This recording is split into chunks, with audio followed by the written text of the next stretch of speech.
अस्सलामुअलैकुम नाज़रीन, एक नए वीडियो के साथ मैं हुआ का मेज़बान रज़ा अब्बास। अमेरिका के सेक्रेटरी स्टेट मार्को रूबियो की जानिब से कल एक बहुत अहम और हसास इंकशाफ किया गया। उन्होंने कहा कि अमेरिका की जानिब से जो ईरान के ऊपर हमला किया गया, उनमें जो ज़ाहिरी तौर के ऊपर ममालिक हमारी मज़म्मत कर रहे हैं, उन्होंने बंद कमरों के ऊपर हमारी हिमायत की और इस हमले को लाजमी करार दिया। वो बिलखसूस मुस्लिम ममालिक कौन से थे, उनका किरदार खुलकर सामने आ गया है कि पाकिस्तान भी उसकी जद में आ गया है। अब ये किरदार, ये नाम, ये छुपे भी तो कोई छुपाए नहीं जा सकते, क्योंकि सब कुछ मंजरेआम पर आ गया है कि किन किन ममालिक की एक खामोश हिमायत अमेरिका को हासिल थी। इसके ऊपर हमने बात करनी, पूरी डिटेल्स मैंने आज के इस व्लॉग में आपके सामने रखनी है। इसके साथ अमेरिका की जानिब से जो इस्फहान को, नतन्स को और फोर्दो को निशाना बनाया गया ईरान की जोहरी तनसीबात को, उसके बाद ईरान की जानिब से जो स्टेटमेंट सामने आई कि हम जवाबी इक़दाम करेंगे,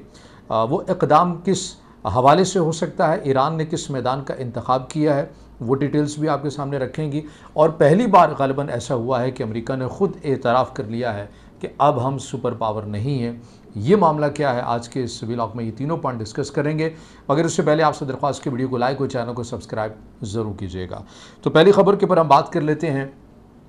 अमेरिका की जानिब से जो इक़दाम किए गए नतन्स में, इस्फहान में, फोर्दो में, और इस हवाले से जो चीज़ें निकल कर सामने आई, ईरान का जवाबी रद्दअमल फ़िलहाल बयानात की हद तक ही हमारे सामने है। ईरान की जानिब से कहा गया कि ईरान की पार्लियामेंट ने ये मंजूरी दी है कि अपनाए हुर्मुज़ को बंद कर दिया जाए, जहाँ पर दुनिया की जो आलमी तिजारत है तकरीबन 20% होती है। और अगर ऐसा हो जाता है तो पूरी दुनिया के अंदर जो महंगाई का अंसर है वो बहुत ज़्यादा होगा। ज़ाहिर है तेल की जो कीमतें हैं वो बढ़ जाएंगी, LNG की कीमतें बढ़ जाएंगी और इनकी जो सप्लाई चेन है वो काफ़ी हद तक शदीद मुतासर हो सकती है। अब ईरान की पार्लियामेंट की जानिब से ये इक़दाम किया गया है, चूँकि जब मैं ये वीडियो बना रहा हूँ ईरान की पार्लियामेंट का यह इक़दाम उनकी सलामती कमेटी को भेजा गया है और अब उसके अंदर मंजूरी होनी है। उसमें सुप्रीम लीडर आयतुल्लाह अली ख़ामनेई, उनकी जानिब से जो हतमी मंजूरी है वो दी जाएगी। इसके ऊपर ईरान जो है वो बड़ी तेज़ी के साथ काम कर रहा है कि एक तो हमने जवाबी जो इक़दाम है वो इस सूरत में करना है। कल ही हमारे सामने कुछ ऐसी रिपोर्ट सामने आई थी जिसमें ये बताया गया था कि ईरान की जानिब से एक साइबर अटैक लॉन्च किया गया है, बिलखसूस अपनाए हुर्मुज़ के अंदर या इस एरिया के अंदर जितने भी जो अमेरिका के बहरी बेड़े हैं, उनकी कश्तियाँ हैं, चाहे वो पेट्रोलिंग है, चाहे वो उनके बहरी बेड़े हैं, एयरक्राफ्ट कैरियर हैं, और इसके साथ साथ मगरबी ममालिक के जो यहाँ पर मौजूद है उनके ऊपर एक साइबर अटैक लॉन्च किया गया था। इस हवाले से फिर एक एडवाइज़री भी अमेरिका की जानिब से जारी की गई थी कि ईरान एक बहुत बड़े पैमाने के ऊपर साइबर अटैक लॉन्च कर सकता है, इसलिए एहतियाती तदबीर को इख्तियार किया जा सके। अब अमेरिकी एडवाइज़री के अंदर इस बात की तस्दीक नहीं की गई थी या ये मुकम्मल क्लैरिटी के साथ नहीं बताया गया था कि वो किस अंदाज में अटैक किया जा सकता है या फिर किया गया है। लेकिन ईरान साइड के ऊपर जब हमने मौक़िफ़ जानने की कोशिश की तो वहाँ से हमें ये शवाहिद मिले कि ईरान के साइबर यूनिट की जानिब से अटैक कर दिया गया है, साइबर अटैक लॉन्च किया गया था इन तमाम चीज़ों के ऊपर और अच्छा खासा जो डाटा है उसे हैक किया गया है। एक तो ये चीज़ हमारे सामने कल ही आ गई थी। उसके बाद ईरान जो मुमकिन तौर के ऊपर जिन ऑप्शंस के ऊपर गौर कर रहा है कि वो किस मैदान के ऊपर ये हमला करेगा अमेरिका के ऊपर, उसमें दो चीज़ें हमारे सामने आई हैं। एक तो बेसिस वाला मामला है ही है, दूसरा यह है कि समंदरी हदूद का इस्तेमाल किया जाएगा और समंदरी रास्ते के ज़रिए ही ईरान ज़्यादा जो है वो सोच रहा है कि हम यहाँ से जवाबी इक़दाम करें। उसकी वजह यह है कि टॉमहॉक मिसाइलों का इस्तेमाल अमेरिका की नेवी की साइड से किया गया और इन्हीं रास्तों, इन्हीं समंदरों के ज़रिए से ही किया गया। तो अब जो ईरान है वो भी ये सोच रहा है कि हमें यहीं से ही जो अमेरिका की जो नेवी है उन्हें हमने निशाना बनाना है। उसके लिए इक्विपमेंट क्या है, वेपन्स की अगर हम बात करें तो ईरान की जो एक मेनली स्ट्रॉन्ग जो चीज़ समझी जाती है उनके हाइपरसोनिक मिसाइल है। इससे मुतालिक ये कहा जाता है कि गो के अमेरिका के जो एयरक्राफ्ट कैरियर्स हैं उनकी, चाहे वो पेट्रोलिंग कश्तियाँ ही क्यों ना हो या दीगर जितने भी जो नेवी के उनके इक्विपमेंट यहाँ पर मौजूद हैं, वो बड़े एडवांस किस्म के हैं और उनके अंदर बड़ा एडवांस किस्म का जो रडार सिस्टम है वो लगा हुआ है। लेकिन इस चीज़ का एतराफ़ ख़ुद भी जो दिफाई माहिरीन है वो करते हैं कि जो हाइपरसोनिक मिसाइल हैं इन्हें रोकना बहुत ही मुश्किल होता है, इंतहाई मुश्किल होता है। अगर ये एक बहुत बड़ी तादाद के अंदर भेज दिए जाएँ तो फिर तो नामुमकिन होता है कि इस हमले को नाकाम बनाया जा सके या फिर इन्हें रोका जा सके, ना ही इनकी शिद्दत को, इंटेंसिटी को कम किया जा सकता है। अब ईरान इस हवाले से जो ज़्यादातर जो चीज़ें सामने आ रही हैं वो यही है कि ईरान नेवी की साइड से ये हमला कर सकता है, लेकिन बेसिस वाला ऑप्शन अभी ज़ेर गौर है। इसके अंदर एक बात जो ज़्यादा की जा रही है वो ये है कि ईरान की जानिब से अगर जवाबी इक़दाम अमेरिका की बेसिस के ऊपर किया जाता है तो वो ज़्यादा आसान है, वो ज़्यादा आसान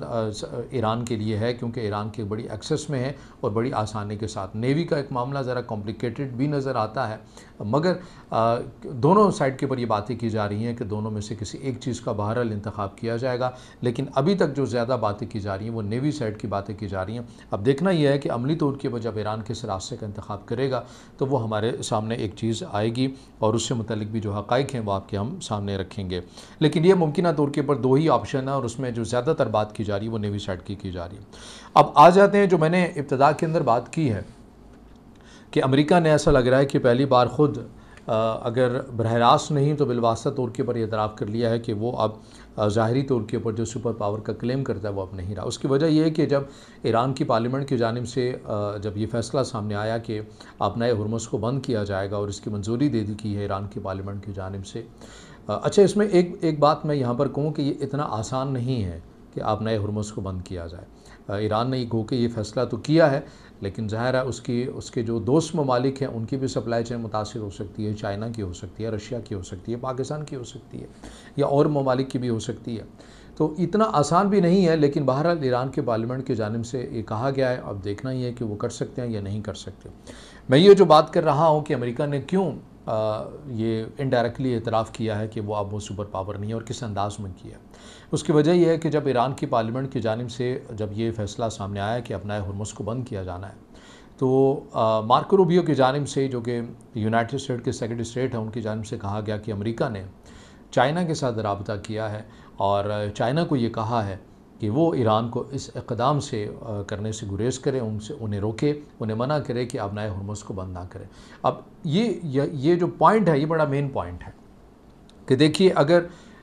अमेरिका का असर रसूख नहीं है, अमेरिका उस हद तक पावर नहीं है कि वो ईरान को अब नए हुर्मुज़ बंद करने से वो नहीं रोक सकता, तो फिर इट्स मीन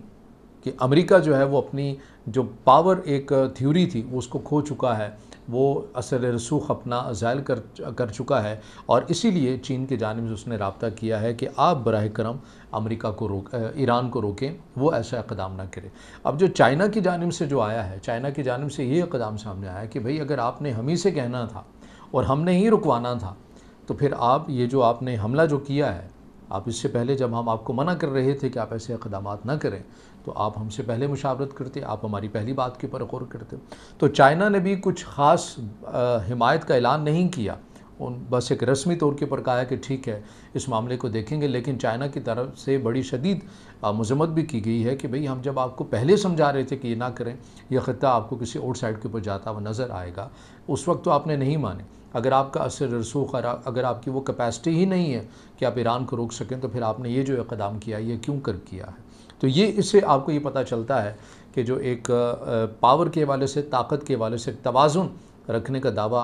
अमेरिका किसी ज़माने में किया करता था, वो अब आपको उस तरह से होता हुआ नज़र नहीं आता और उसका एक बरमला इतराफ़ हमें इस पॉइंट ऑफ व्यू से नज़र आता है। अगर मिसाल के तौर पर अगर मैं इस बात को मज़ीद खोलूँ तो वो इस तरह से, अगर कोई कमज़ोर मुल्क है, तरक्की पज़ीर मुल्क है, अगर वो कोई ऐसा इक़दाम करता है कि जिससे अमेरिका के मफादात को नुकसान पहुंचता है, तो अमेरिका किसी दूसरे तीसरे मुल्क को तो नहीं कहेगा यार इन्हें रोको कि ऐसा ना करें, बल्कि वो तो अपनी ख़ुद पावर का इस्तेमाल करेगा कि भाई तुम तो रोक ही नहीं सकते, तुम्हारे अंदर तो वो कैपेसिटी मौजूद ही नहीं, अगर तुम रोकना चाहोगे भी तो हम वक्त से पहले तुम्हारे मंसूबे को नाकाम बना देंगे, कोई टेंशन नहीं, रिलैक्स होकर बैठेंगे कि यार इसको करने दो, जब करेगा तो देखेंगे। तो इट्स मीन ये चीज़ें इंडिकेशंस हैं जो आपको ख़ुद बता देती हैं कि मामला जो है अब वो अमेरिका के हाथ से आपको निकलता हुआ नज़र आ रहा है और यही वजह है कि अमेरिका की जानिब से चीन से रब्ता किया गया है। अब तीसरी और बड़ी एक अहम ख़बर इसके ऊपर बात कर लेते हैं, जिसके ऊपर मैंने इब्तिदा के ऊपर बात की कि वो कौन कौन से मुस्लिम ममालिक थे, क्योंकि मैं मुस्लिम ममालिक की बिलखसूस बात कर रहा हूँ। मगरिब का तो हमें पता है कि वो कहाँ पर स्टैंड करते हैं, मुस्लिम ममालिक के हवाले से किरदार हमें मशकूक नज़र आता है। तो इस चीज़ के अंदर क्लैरिटी आई है, वो आपके सामने रखने। देखिए, बहुत सारी बातें की जा रही हैं